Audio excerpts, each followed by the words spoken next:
রূপ, রস, গন্ধ, স্পর্শ মানব জীবনে এক ভয়ঙ্কর জিনিস। পৃথিবীতে দুটো জিনিসে পথ ভ্রষ্ট হয়, নষ্ট হয়, কাম আর কাঞ্চন। কাম আর কাঞ্চন মানে কামিনী, আর কাঞ্চন মানে অর্থ। মগজ বদলে যায়, পথ বদলে যায়, জীবন ধ্বংস হয়ে যায় এই দুটো জিনিসের দ্বারা। তাই এ থেকে সাবধানে থাকতে হবে। বিশেষ করে সাধুদের, যারা সৎ পথে যাবে তারা যেন এই কণ্ঠ থেকে দূরে থাকে। এক জাদুগুরি কণ্ঠ, কেউ খানে এ সদানন্দ তো বজ্র বৃষ্টির সময়ে চমকে উঠল। কে কে ডাকে আমায়? আমি গো, উপর দিকে তাকাও, আমি দোতলায়। ও আপনি? প্রণাম। প্রণাম করার লাগে না। তা তুমি ওখানে দাঁড়িয়ে দাঁড়িয়ে ভিড়ছো কেন? দরজায় টোকা মারতে পারো না? এত বৃষ্টিতে ভিড়ছো, তুমি তো সদানন্দ। আগে হ্যাঁ, আপনি? জানি, তোমাকেও জানি, তোমার গুরুকেও জানি, অনেকদিন থেকে জানি। তা তুমি আমাদের দরজায় এসে দাঁড়িয়ে আছো, এত বৃষ্টিতে ভিড়ছো, এসো এসো, আমি আসছি।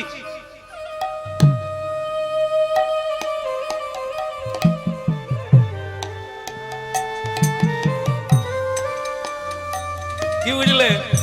না না, এ অন্য ভাবে নয়, মা ভাবে, মা মা। এত কণ্ঠ সুন্দর, আর দরজা খুলেই এমন একটা হাসি দিল না, এ সদানন্দ ঠিকানাও ভুলে গেছে, গুরুও ভুলে। কি জাদুগরি কণ্ঠ! হ্যাঁ, সঙ্গে সঙ্গে একটা সদানন্দ, তোমার মুখ দেখে মনে হচ্ছে খিদে লেগেছে, এসো। তোমার মা, তোমার বাবা, তাদেরকে আমি গালিগালাজ করব না, কিন্তু তাদের নামে আমি কলঙ্ক দিতে পারি। তোমার মায়ের প্রাণ নাই, তোমার বাবার হৃদয়ে নাই। এই বয়সের ছেলেকে কেউ এই হরি ভজার পথে পাঠিয়ে দেয়? কি সুন্দর ছেলে, দুধের ছেলে, সে আজ ভিক্ষা চাইছে, খালি পায়ে রোদ বৃষ্টি ঝড়ে দাঁড়িয়ে আছে। তোমার মাকে বলিহারি, তার পাশানি, তার কি হৃদয় নাই? শুনুন, আমার মাকে দোষ দেবেন না, আমার মায়ের মতো মা হয় না। আমার ভালোর জন্য গুরুদেবের কাছে পাঠিয়ে দিয়েছে, যাতে আমি মানুষ হতে পারি। আর সে মানুষ তুমি পরে হবে। এইরকম করে মানুষ হয়, আগে তো বাঁচো, খাবে এসো, আমার কোলে বসে খাবে এসো। এই আরামের নাম হারাম। আদর যত পাবে তত বাঁদর হবে, আর যত কঠোর হবে, যত শাসন হবে, তত মানুষ হবে। চাণক্য পণ্ডিতের কথা আপনারা জানেন, একটা কাহিনী বলি। চাণক্য পণ্ডিত সব পণ্ডিতকে হারিয়ে দিচ্ছে, কিন্তু সকলে জয় জয়কার দিচ্ছে। তার বাবা খালি বলে, তোর এখনো অনেক বাকি, তোর এখনো অনেক বাকি, তুই পড়াশুনো কর, ঘুমিয়ে পড়িসনি, একটু বেদ টেদ দেখ, ভালো করে দেখ, পুরাণগুলো পড়। তার এত রাগ এসে যায় যে সকলে আমার প্রশংসা করছে, আমার ঘর শত্রু, বাবাই খালি বলে আমার নাকি এখনো অনেক বাকি। রাগ হবে নি বলুন তো? হ্যাঁ, সকলে ধন্যি ধন্যি করছে, আর আমার বাবা একদিন মেরে দেব আমি একবারে। মানে খুন করে দিলে, এই একটা লোককেই খুন করে দিলে আর আমার শত্রু বলে কেউ থাকবে না। তা মাকে বলছে, মা তুমি দেখবে, মা একদিন আমি বাবাকে কিন্তু রেগে খুন করে দেবো। এই দেখো কটা মালা দেখেছো? সকলে মিলে আমাকে মালা দিচ্ছে, আমাকে ধন্যি ধন্যি করছে, আর আমার বাবা খালি বলে আমার নাকি কিছুই হয়। দেব একদিন আমি খুন করে ছেড়ে দেবো। মা বলে, কি রে খোকা, বাবা কি খুন করবি? বলে, ওই আমার বাবা নয়, শত্রু। খালি এবেলা বলে পড়, ও বেলা পড়, আমি ঘুমাবো কখন, একটু আড্ডা দেবো কখন বন্ধুদের কাছে, খালি বলে পড়। একদিন খুন করে ছেড়ে দেবো আমি। আরে বলা মানে কাজ করা। একটা তলোয়ার জোগাড় করেছে, করে দরজার আড়ালে দাঁড়িয়ে আছে, বাবা ঢুকবে প্যাক করে চালিয়ে দেবে, রেডি। মা জানে না যে ছেলে প্রস্তুত হয়ে আছে, বাবার আজ শেষ দিন। বাবা ঢুকতে যাচ্ছে, তার মাকে ডাকছে, কই গো ব্রাহ্মণী, তা কোথা গেলে, তা আমাদের পণ্ডিত ছেলেটি কোথায় গেল? বল, তুমি যে বড় পণ্ডিত বলছো, তুমি তো তার নিন্দা ছাড়া বন্দনা জানো না। সকলেই তার প্রশংসা করে, তুমি কেবল নিন্দা করো কেন গো? ছেলেটা কি কাঁদে, কত কষ্ট পায় কেন? তুমি তো দেখছো যে তাকে সকলে পণ্ডিত বলে। ছেলে কিন্তু আড়ালে দাঁড়িয়ে আছে। বাবা বলল, ব্রাহ্মণী, এই প্রশংসাটাই তো মানুষের পতনের মূল। আমি যে তার বাবা, ওকে যত খোঁচা মারবো, তোর অনেক বাকি, তোর কিছুই হয়নি। ও তত পড়বে, তত খুঁজবে, তত জানবে, তত বড় হবে। ও আমাকে শত্রু ভাবে ঠিকই, কিন্তু ওর কল্যাণের জন্য প্রশংসা করা উচিত না। ওকে শাসন করলে ও আরো বড় হবে। প্রশংসা মানুষের অহংকার এনে দেয়, অহংকার এনে দেয়। ছেলেটার হাত থেকে অস্ত্র পড়ে গেল, ছুটতে গিয়ে বাবার দুটি চরণ জড়িয়ে ধরে কাঁদছে, বাবা আমাকে ক্ষমা করে দাও, আমাকে ক্ষমা।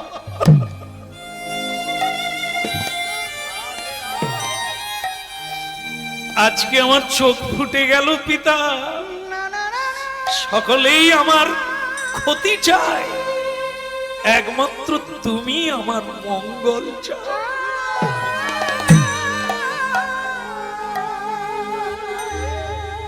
এই হলো তত্ত্ব। জীবনে যত কঠোরতা আসবে, যত দুঃখ আসবে, যত যন্ত্রণা আসবে, যত ঘাত প্রতিঘাত আসবে, জীবনকে তত জানা যাবে। যত চড়াই উতরাই জীবনে আসবে, তুমি শক্ত হবে, তোমার জানা হবে। তারাই মানুষ হয়। পৃথিবীতে যারা মহাপুরুষ হয়েছে, আপনারা খোঁজ নেবেন দারিদ্রের সংসারে অনেক কষ্ট করে, লড়াই করে তারা পৃথিবীর একজন হয়েছে। হ্যাঁ, যারা মূর্খ তারা জানে না, বলে দেখো দেখো বড় লোক হয়ে গেছে পরের পয়সায়। এত সোজা জিনিস না। যে যত বড় হয় তাকে তত বেশি পরিশ্রম করতে হয়েছে, তাকে তত বেশি নিদ্রাহীন হতে হয়েছে। মানুষ যখন কেউ বড় হয়, ভালো খেতে পারে না, ঘুমোতে পারে না, এনজয় করতে পারে না, কেবল পরিশ্রম করে উচ্চ শিখে। এই জন্য পরনিন্দা না করে, পরচর্চা না করে নিজেরটা ভাবো। কি করে বটবৃক্ষে পরিণত হওয়া যায়, কি করে মানুষকে আশ্রয় দেওয়া যায়, কি করে মানুষের কল্যাণে আমি লাগতে পারি, আমার জীবনটাকে মানুষের উপকারে আদরে নয়, আদরে বাঁদর। এই যে গুরু কি বলল, ধনীর বাড়িতে যাবি না, আদর নিবি না। আর ছেলেটাকে ডাকলো, আয় আমার কোলে বসে খাবি আয়। সদানন্দ সুরসুর করে গিয়ে ওই মেয়েটার কোলে বসলো, আর তার চোখে জল এসে গেল। কতদিন মাকে দেখিনি, আপনি মায়ের মতো আদর করে আমাকে খাওয়াচ্ছেন। সেই মাটি বলে তো যখন ইচ্ছা হবে চলে আসবে, কিন্তু আমার গুরুর কথা ছাড়। গুরুরা বড্ড কঠোর হয়, নিথর হয়, কঠিন হয়, পাষাণ হয়। ওরা জানে না মায়া দয়া কি। আসবি, কারণ তোর গুরু অনেকবার বলেছি আমার ভিক্ষাটা নেননি, তাই তোকে পেয়েছি। এই ঝড় বৃষ্টির রাতে তুই কোথায় যাবি? আমি তোকে ভিক্ষা দিয়ে দেব, ঝুলি ভরে দেব, তোকে আর কোথাও যেতে হবে না। যা। দিল দিল একবারে ঝুলি ভরে দিয়ে দিল।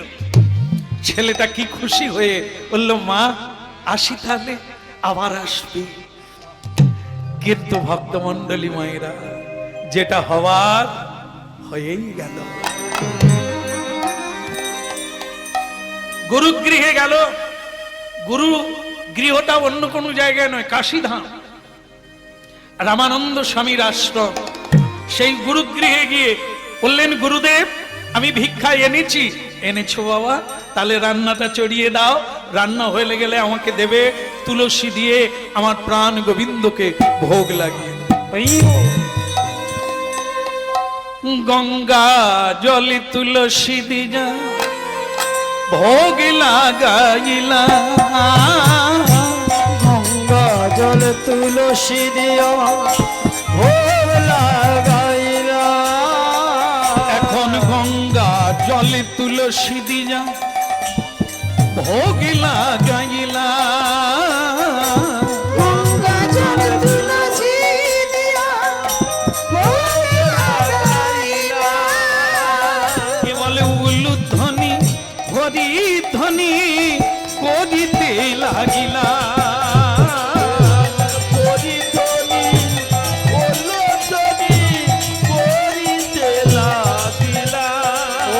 উলুধ্বনি হরি ধ্বনি করিতে লাগিলা।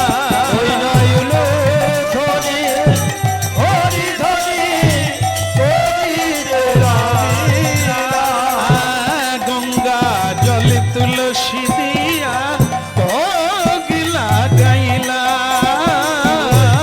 গঙ্গা জল তুলসী দিয়া ভোগ লাগাইলা। বলে ভোগ লাগাইলা।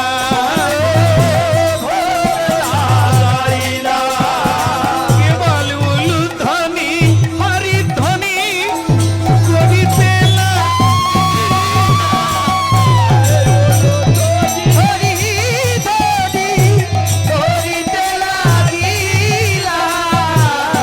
উলুধ্বনি হরি ধ্বনি করিতে লাগিলা। ধরি হরি ধরি ধরিতে লাগিলা। বলো উলুধ্বনি হরি ধ্বনি করিতে লাগিলা। ধরি হরি ধরি ধরিতে লাগিলা। বলে করিতে লাগিলা। করিতে লাগিলা। বলে করিতে লাগিলা। করিতে লাগিলা। গঙ্গা জলে তুলসী দিয়া ভোগ লাগাইলা, গঙ্গা জল তুলসী দিয়া ভোগ লাগাইলা। ভোগ লাগাইলা, ভোগ লাগাইলা।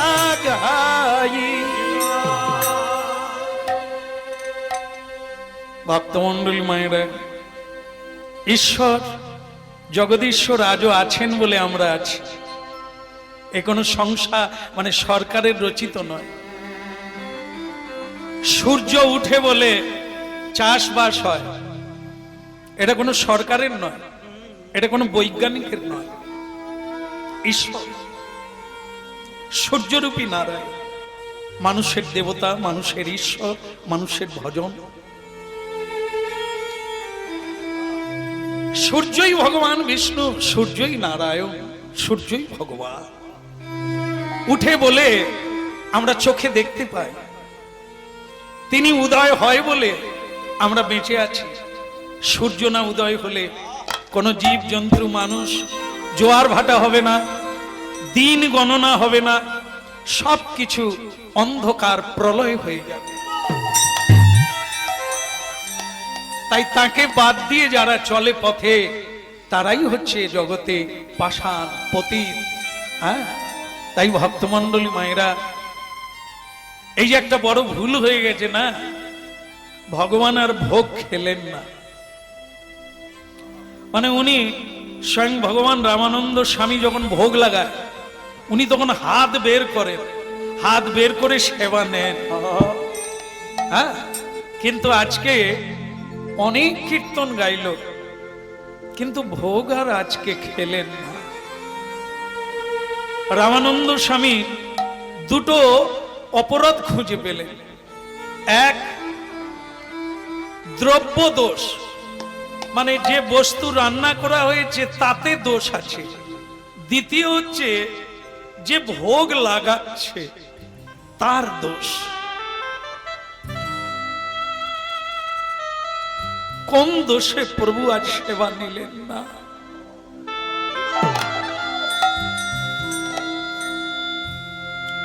আপনারা বাস্তবটা একটা প্রমাণ করে দেখবেন।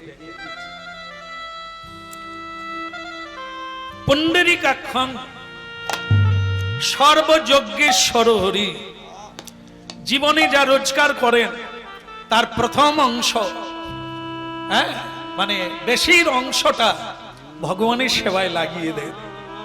দেখবেন আপনি কিভাবে সন্তুষ্ট হয়েছে। বাড়িতে বৎসরে একবার সাধুগুরুর সেবা দেন, বাড়িতে হরিনাম যজ্ঞ করুন, দেখবেন আপনি কিভাবে সুখী হচ্ছে। কারণ তিনি না সুখী হলে আপনি সুখী হতে পারবেন না। তিনি মন্দিরে নয়, তিনি বাইরে নয়, তিনি তো আপনার হৃদয়ে। কীর্তনের শুরুতে সে ব্যাখ্যা আমরা করেছি। তিনি আছেন তাই আপনারা আছেন। তিনি বেরিয়ে গেলে আপনি মরা হয়ে যাবে, আপনার দেহটা শ্মশানে চলে যাবে, আর নড়তে পারবেন না, আর বলতে পারবেন না। আর তিনি ভোগ খেলেন না। রামানন্দ স্বামী ধ্যানে বসলেন কারণ খোঁজার জন্য। দ্রব্য দোষ না আমার দোষ? এই সাধুরা ধ্যান করে ভূত ভবিষ্যৎ বর্তমানকে জানতে পারে। আপনারাও পারবেন। গুরু মন্ত্র যদি কোনোদিন না বন্ধ করে, এই সাংঘাতিক জিনিস আপনাদের কাছেই আছে। যদি গুরু মন্ত্র, গায়ত্রী মন্ত্র, ব্রহ্ম গায়ত্রী ভুল করেও যদি কোনোদিন না বাদ দেন, তাহলে আপনারা সাংঘাতিক ফল পাবেন। কারণ ও বেঁচে আছে, ওকে প্রাণ প্রতিষ্ঠা করতে হয়। জল না দিলে গাছ মরে যায়, সাধন না করলে মন্ত্র চলে যায়। যার মন্ত্র তার কাছে চলে যায়, আপনার কাছে থাকবে ততক্ষণ যদি সাধন করেন। একে বলে ধরে রাখা। যদি ধরে রাখতে পারেন আপনি নিয়ে শেষ করতে পারবেন। ধরে রাখতে পারেন। পাওয়া সোজা, রাখা কঠিন। টাকা পয়সা রোজগার করা যায় কিন্তু একে রাখা কঠিন, ধরে রাখা যায়। যদি কেউ পারে তাহলে ও বাহবা, ও চতুর, ও খাঁটি মানুষ। আর আমরা যারা আসে কথা দিয়ে চলে যায়, ধরে রাখতে পারি। হ্যাঁ, এই যে সাধু সঙ্গ এসেছেন অনেকে, হ্যাঁ, এখানে বসেছে, এ বসা যায়, আসা যায়, কিন্তু নিয়ে যাওয়া বড় কঠিন। এখান থেকে নিয়ে যাওয়া এই সম্পদকে জীবনে ধরে রাখা বড় কঠিন। কথা দিয়ে গলে যাবে, কথা দিয়ে হারিয়ে যাবে, আপনি তার সুযোগ খুঁজে পাবেন না, দরজা খুঁজে পাবেন না। ধ্যানে জানতে পারলেন গুরুদেব, শিষ্য আমার বাক্য মানেনি। তাই এই দ্রষ্টা হচ্ছে দ্রব্য দোষ। যে জিনিসটা ভিক্ষা করে এনেছে ওতে দোষ আছে। কি দোষ থাকে? ভাব দোষ, স্পর্শ দোষ। যিনি ভিক্ষা দিয়েছেন তিনি অপবিত্র অবস্থায় ছিলেন। তার ভাব ছিল অন্য ভাব, অসৎ ভাব, সৎ ভাব নয়। তাই সেই দ্রব্য ভগবান গ্রহণ করেন না। সদানন্দ গুরুদেব এদিকে আয়। বলুন গুরুদেব, আজকে ভিক্ষা তুই কিভাবে গ্রহণ করেছিস? আমি যে তোকে বলেছিলাম মুষ্টি ভিক্ষা নিবি, যতই বের করে আনুক এক মুঠো নিবি, সেভাবে নিয়েছিস না স্থূল ভিক্ষা এক জায়গায় নিয়েছিস? গুরুদেব কি হলো, কাঁদছিস কেন? বল, তুই আমার বাক্য মানলি না? তুই কোন ধনীর বাড়িতে নিয়েছিস? বল। আগে গুরুদেব, ঝড় বৃষ্টিতে কোথাও যেতে পারি না, তাই ওই মা আমাকে ডেকে বলল হাত কোথাও যেতে হবে না, তুই নিয়ে যা।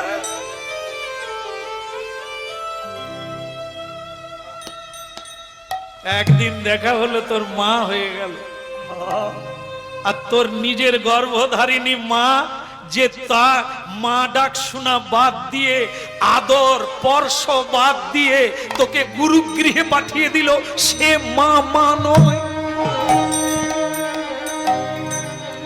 মায়ের আদর যদি খাবি, তুই মাকে ছেড়ে কেন আসবি? আজ তোর জন্য আমার ভগবানের সেবা হলো না। হতভাগা, জীবনের সব চাইতে বড় তত্ত্ব হচ্ছে গুরু তত্ত্ব, যার উপরে কেউ নেই। সেই গুরু আদেশকে লঙ্ঘন করে সে মা বলল, তুই তার কোলে বসে খেয়ে নিলি। তুই নিজে খেয়ে তারপরে এক জায়গায় ভিক্ষা নিয়ে চলে এলি। হতভাগা, তাহলে আজ এক জায়গায় যদি পাওয়া যায়, আমি তোকে নিষেধ করেছিলাম কেন? দেখে ভক্তমন্ডলী মায়েরা, এ হরিনাম মানে যাত্রা নয়, সিনেমা নয়।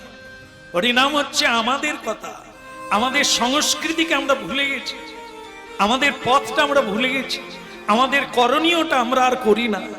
শুনতে হবে হরিনাম, আবার চালু করতে হবে, আবার ভাবতে হবে, হ্যাঁ, আবার পথ ধরতে হবে, না হলে যে বিপথে যাচ্ছি আমরা আর রাস্তা খুঁজে পাবো না।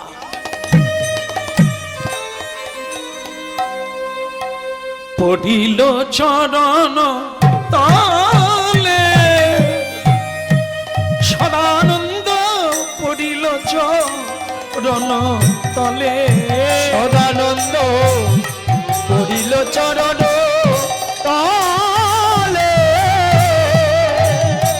সদানন্দ পড়িল চরণ তলে, পড়িল চরণ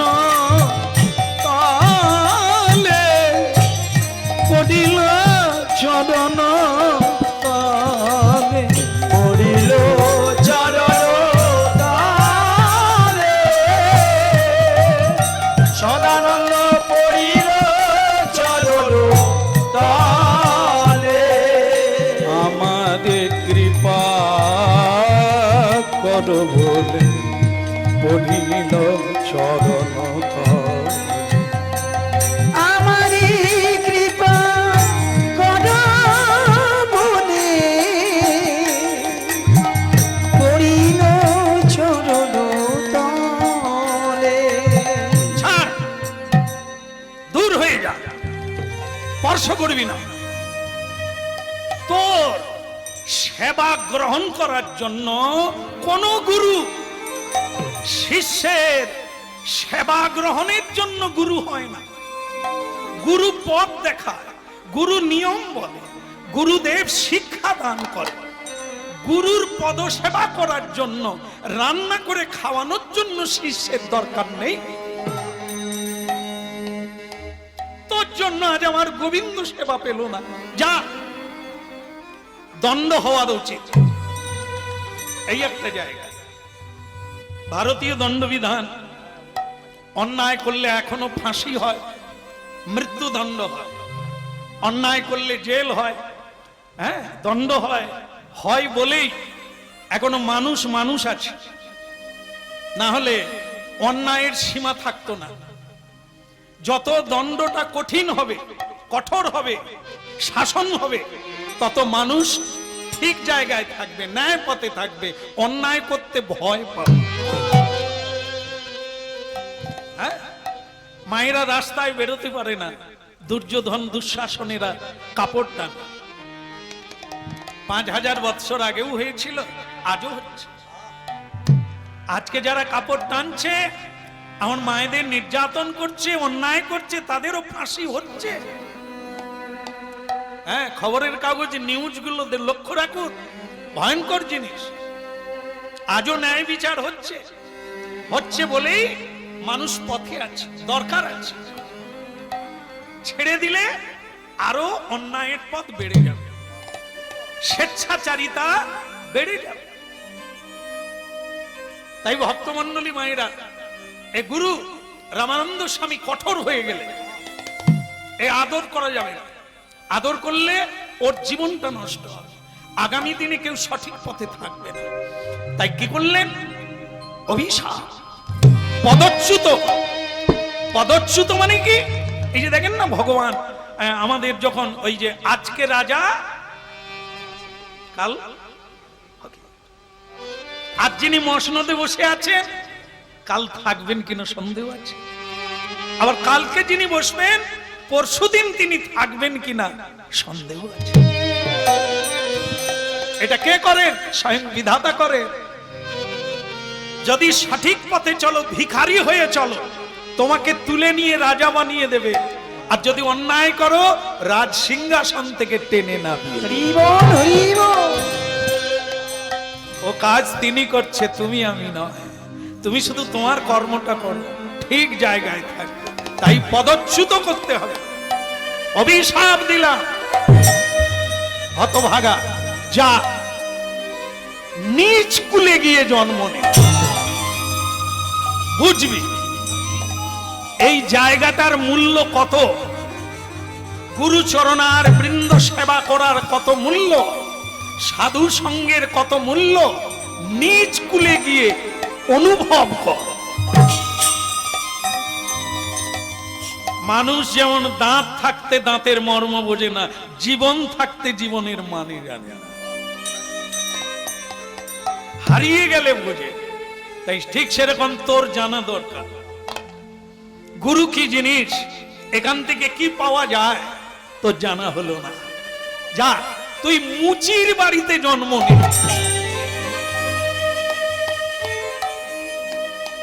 চর্মকার, চর্মকারের গৃহে তুই জন্ম নে। যা, দূর হয়ে যায়।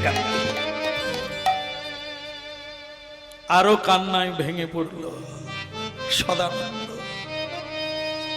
এতক্ষণ সে বুঝতে পারে না যে দণ্ডটা এত বড় হবে। আমরাও বুঝি না, আমরাও কেউ বুঝি না। এই তো বেশ চলে যাচ্ছে। এই যে এই জীবনটা কেটে গেলে এরপরে আমি কোথায় পড়বো ভেবে দেখেছি? হ্যাঁ, বেশ মজা হচ্ছে। হ্যাঁ, এই তো কেটে যাচ্ছে, কাটে না। আমার নিজের জীবন আমি অনিষ্ট গহ্বর, আমি খাদ তৈরি করছি। কর্মই মানুষের সুখ কিংবা দুঃখ, উঁচু কিংবা নিচু। ছেলেটা এমন কর্ম করলো, গুরুদেব তাকে নিচ কুলে পাঠিয়ে দিল। যা, মুচির ঘরে গিয়ে জন্মলে, যেখানে খোল বাজবে না, যেখানে কীর্তন হবে না, যেখানে সাধুগুরু আসবে না, যেখানে হরিনাম শুনতে পাবি না, যেখানে হরিধ্বনি হবে না, যেখানে ভগবানের সেবা হবে।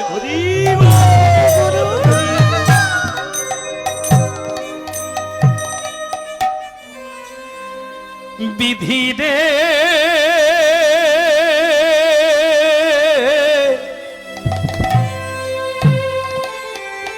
ও বিধি রে,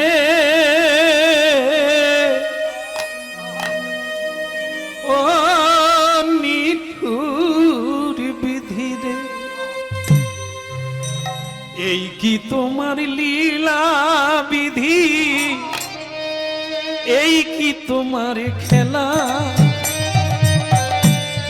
এই কি তোমার বিচার বিধি, এই কি তোমার লীলা, এই কি তোমার লীলা বিধি, এই কি তোমার খেলা,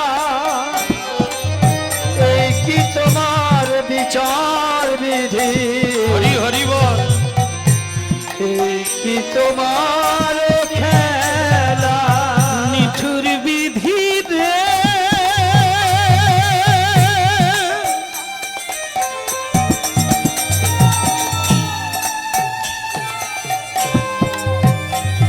বিধি রে, ও বিধি রে, এই কি তোমার লীলা বিধি, এই কি তোমার খেলা, বলো এই কি তোমার লীলা বিধি,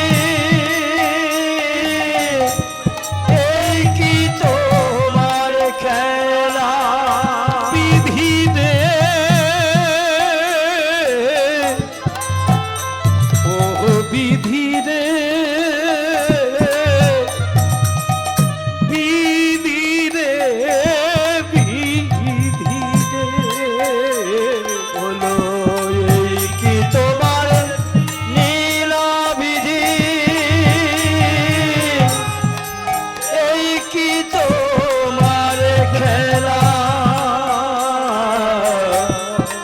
এই কি তোমার খেলা। ভক্তমন্ডলী মায়েরা যারা খুব ধ্যান দিয়ে হরিনাম শুনছেন, লাভ না হোক মহাজনীটা খোয়াবেন না, আসলটা যেন ভেঙে না যায়, জীবনে এগোতে না পারি, যে জায়গাটায় আছি এই জায়গাটাকে যেন ধরে রাখতে পারি। কিন্তু এই জায়গাটা যদি চলে যায়, 1 থেকে 10-এ ওঠা যে কত কঠিন, এ যারা উঠে তারা জানে।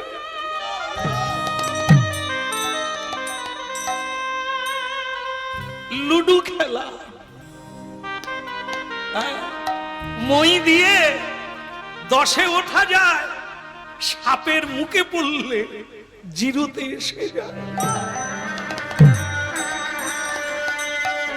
পাকা গুটি কাঁচা হয়ে যায়, নিচে নামতে সাধনা লাগে না, সাধনা লাগে ওপরে উঠতে।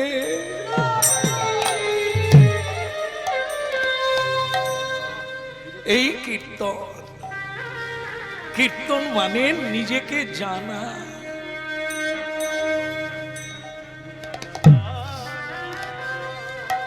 যদি উন্নতি না হোক, গুরু চরণ ধরে পড়ে থাকতে পারত, তাহলেও তো কিছু হতো। কিন্তু গুরু চরণ ছাড়া হয়ে জন্ম নিতে হবে মুচির ঘরে। এই কি তোমার